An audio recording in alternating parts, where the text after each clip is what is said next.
Hi everyone, welcome to Otaku Saga. I'm Rizzo. I'm Zero. And I'm DK. On this episode of Anime Reaction, we watched the 4th episode of Big Order.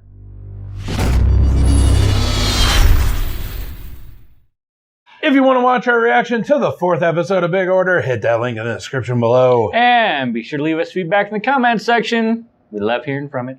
And as always, if you like what we're doing, subscribe to Otaku Saga. And don't forget to like, fave, and share our videos. Please support the official release. We now return you to your regularly scheduled idiots.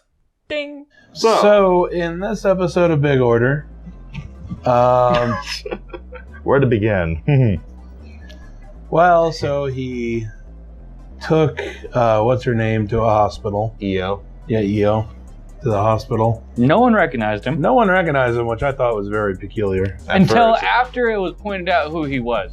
His name was mentioned. His name, Yuji, was mentioned a number of times. AG.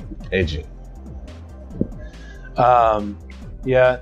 With somebody who's as wanted as him, you'd think that there'd be a wanted poster like posted up in every fucking room. Every corner of the world. AG, Yeah. the true humanoid typhoon. I had to.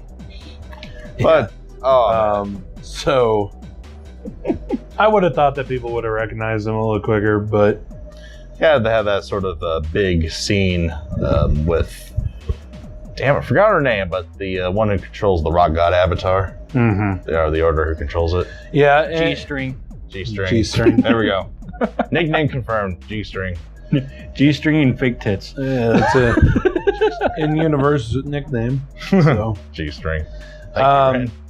it really kind of bothers me just how quickly people just turn straight murderous. I think though that was kind of intentional. They just wanted to put in a massive smile fade, even though it wasn't really a fade; it was a smile vanishing. No, I don't know if that's what it is, but no, it bothers me when it's like, oh hey, by the way, that's that dude. It's just, oh yeah, take care of her. Here's some food. And it was what? Yeah, it's quite jarring. Yeah, I agree. I don't necessarily think that regular people would act that way. I don't think it would be that sudden. I think it would be there'd be a little period of shock and then maybe turn to hatred, not just straight to murder mode. Yeah, it's just funny how quickly these people turn to murder. It's like, I don't know. It's kind of hard to explain. I get that he's the most hated person in the world. But you'd think that at least one person would realize, hey, this thing was 10 years ago. He's a teenager. He was like 5 or 6. Yeah. You know, they probably also don't understand orders exactly. They just associate them with everything bad in the world. But They just want to like the people who are orders themselves, they should know that it's not always what you wish for. You know, That you get. Basically, the whatever floating girl is basically a jackass genie. You don't always get what you want. good old monkey's paw situation. Yeah, exactly. So I don't necessarily understand why a lot of these people are just like instant, oh, that must have been exactly what he wished for. Yeah, it's just for everyone, precious to everyone else. That must have been exactly what this 6-year-old child wished for. And now, and so I don't know. It just kind of blows my mind a little bit that consider the source though. That nobody's like, wow, he was like 6 when it happened. And maybe we can cut him with just a teeny bit of slack. I mean, he did kill a lot of people, but billions apparently. Yeah, billions apparently, but he was 6. Interesting thing. When I was 6, I wanted to see the center of the earth. Well, it's a good thing Imagine that wish coming true. It's a good thing wish granting jackass genies don't exist. Pop the earth like a pimple. Crack. Just crack it like a coconut. But anyway, I think the reason why the emotions of these bystander characters are so jarring, I think it's the source. I think it's definitely the author wanting to make a tragic hero who's universally hated. And that's just a means to an end. The author of this really likes to look at the worst in humanity too. Oh yeah, very much. If you look at Mirai Nikki, the Future Diary, he really, really looks at the worst in people. So I think that's probably what it stems from. But still, I think the bystanders' reaction is just a little overwhelming. So on the reverse side of things, the other interesting thing is how quick someone goes from murderous to I don't know if I actually do want to kill him. Well, when they finally... That was a pretty quick change around too. Well, that one's a little more realistic because, I mean, you hear for a decade just about, this guy is like the worst. Scum. Yeah, he's like Satan incarnate. And then all of a sudden he's trying to shield you and other people from a fucking nuke. That's going to change opinions a little quicker. Not only shield people from a nuke, but also go out of his way while he's doing that to remove giant boulders that are falling about to crush people. Yeah, I can see that, but like that change of heart is a little more realistic than the than the friendly to murder mode. Yeah, we just talked about, I think. Well, yeah, basically, at the end of the day, when you actually finally meet somebody, you actually. Like they've been told that this guy is a murderous piece of shit. That basically the Antichrist. Their entire lives, and then all like of a sudden, the first time they finally meet him, and he's saving their lives. Yeah, so it's a bit jarring. Yeah. And then plus, I know I keep coming back to this, and this is beating a dead horse, which we were talking about in our last discussion. That irony. But he was 6 years old-ish. He might have been 5. He might have been 7. I don't know. He was a kid. He's high school age right now, which means that 10 years ago, he was either 5, 6, or 7 years old. He was a fucking child when this happened. Somebody think. Just think for once. So, let's get off of that. Okay. Let's get off that dick and go on to the other one. Yeah. Sweet. So, Disintegration guy. Nobody's gonna stop and say what a weird ass. Never mind. What he said. Anyway, I haven't made him cringe in a while, so I had to do something. Disintegration guy. Awesome power. So when his demon thing punches anything, it destroys it on a subatomic level. Atomic level. He didn't say subatomic. There is a difference. On an atomic level. Basically, he punches something and it dissolves into the atoms that make up the mineral, or that make up the elements that make up the minerals, molecules, all the molecules. It disintegrates into what it's made up of. I have to do it. One punch! I'm not sure if One Punch Man can even think about doing that. Oh man, you might be right. We found the anti-Saitama. We might have just found the anti-Superman. The anti-everything. The anti-everything. Damn. He's a side character. Good God. That is an amazing ability. That is amazing. Absolutely amazing ability. Well, actually, there are Western superheroes with powers of atom manipulation like that, but that is amazing. It just disintegrates. Poof. Elements be gone. Yeah. So, and then in the end, we had what's her name being kidnapped, taken hostage. I'm not exactly sure what her name was, but she is capable of literally stopping nukes. That's her order. Okay. Literally stopping nukes. That's oddly specific. Extremely specific. So what the hell happened in her lifetime to make her wish for that power? Also, she's tiny. Child. I think. Yeah. That or one with a non-functioning pituitary gland? I don't know. I'm sorry, but I have to go back to that guy who can disintegrate everything. So if the nukes got punched and disintegrated into the atoms that make them up, does that mean that there's uranium atoms floating through the air for everybody to breathe? Trace amounts. Enough to make a nuke. Enough to make a nuke. However, It's not. It's not. it's not that big. Yeah.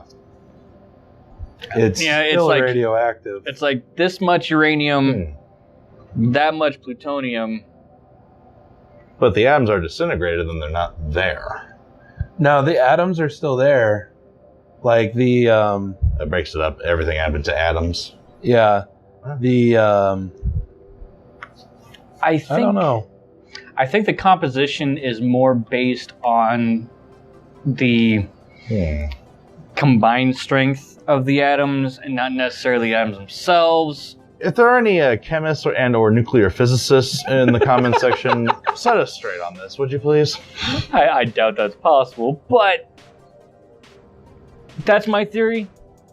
It's more based, we haven't, I don't think we've really studied the atom of a uranium Well, I mean, bit itself. going back to, it's been a while since school, but going back, now that I'm thinking about it, technically it's not the atoms that really make it up. Okay, never mind. Basically, uranium is like I forget its atomic weight, but each, I guess, molecule of uranium is made up of like 100 and I want to say it's in the 130s. It's up there. So it'd be That'd be 130 atoms, And then those get pure molecule. So it's probably broken down to where it's no longer uranium. no now that I longer. think about it. Okay. Basically, all of this would be no longer actual elements. Yeah. It would just be So if an element was, say, Legos, you just took a hammer to it. So individual Legos. yeah. just make So up the let's say this nuclear missile is made up of a whole crap ton of different Right. Lego sets. Yeah. The Lego sets would be the molecules of. This is getting really complicated. Would be the molecules of each of the elements that make up, like, say, the casing is made out of. That'd be aluminum. Yeah. Then you Yeah. got copper for the wiring, You stuff got like that. steel. for Even Iron. carbon. Yeah. Carbon, iron, nickel. Yeah, and yeah, the screw alloys and the screws. yeah. But, yeah. So you actually break those apart into the atoms that make up each, like, say, even just the carbon. You break that apart. You break up the atoms that make up the element. carbon. It's no longer carbon. Yeah, it's just atoms. subatomic particles. What Neutrons. wonderful matter. Neutrons. Neutrons. Just Well, particles, really. neutrons, protons, and electrons Electrons. make up atoms. Yeah. So it wouldn't break it apart that far. Right. We'll discuss that more on the break because I know a little bit more about that. I don't want to get too long drawn out about this. I'm pretty sure someone at MIT or something could make a whole lecture based on this episode. I'm pretty sure. Physics, the atomic physics. I'm pretty sure that my entire explanation was wrong, and somebody's going to tell me about it. But again, if there are any nuclear physicists watching, please feel free to comment. Yeah, I'm pretty sure somebody in there who's currently taking physics is like, you idiots. Right. I'm pretty sure half our viewership's like that anyway. Truth be Right. told. But anyway, Say so our disclaimer. nuke,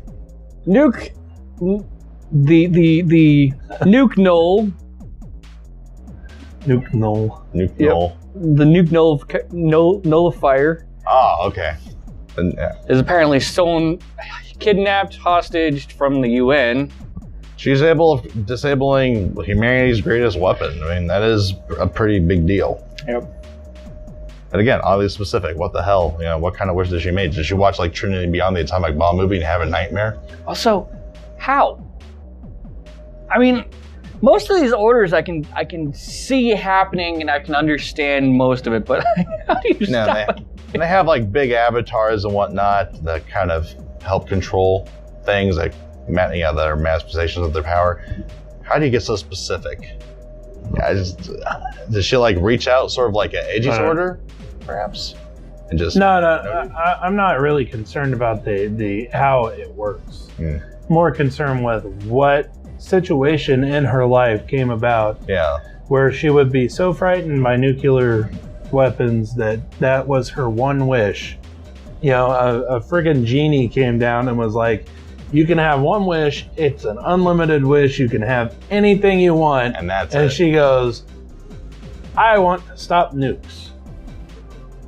What brought that about? Exactly. So hopefully we'll learn that in the next episode. I'm not really concerned with how her power manifests or how it works. You know, with the weird giants or whatever, but the reason why I'm saying that is because it may not only be nukes. It may be other things that are involved. So if it's other things that are involved, maybe it's another slight variation on the non-aggression order. Yeah, that's what I'm thinking. Or like, the rule everything order. By Dominator. Yeah, something similar where it's like, a complete things just don't interact. Maybe it's something a little more vague, perhaps. Like, okay, nothing can die. But the white-haired commander douchebag there, just said, well, yeah, technically she can nullify your nuclear weapons, but maybe that's not the wish she wanted granted. Yeah. That's what I'm thinking. And also, what planning by that white-haired guy to get AG and Ren into the exact right area to find that girl wandering out in the middle of nowhere. Yep. Damn. I just thought about that. I'm like, he totally planned that whole thing. He planned for them to find her wandering out in the middle of the city. Just, by chance. What the hell is his power then? Right. What's his power? All right, I think we've gone on long enough. Yeah, we have. That about does it for this episode of Anime Reaction. As always, I'm Rizzo. I'm Zero. I'm DK. See you next time. Hi everyone, Otaku Saga here, and we really hope you enjoyed this episode of Anime Reaction. Yeah, and if you have an idea for an anime that you'd like to see us watch, leave a comment down below. If you really like what we do, feel free to subscribe to our channel and visit our website at www.otakusaga.com. And as always, thanks for watching.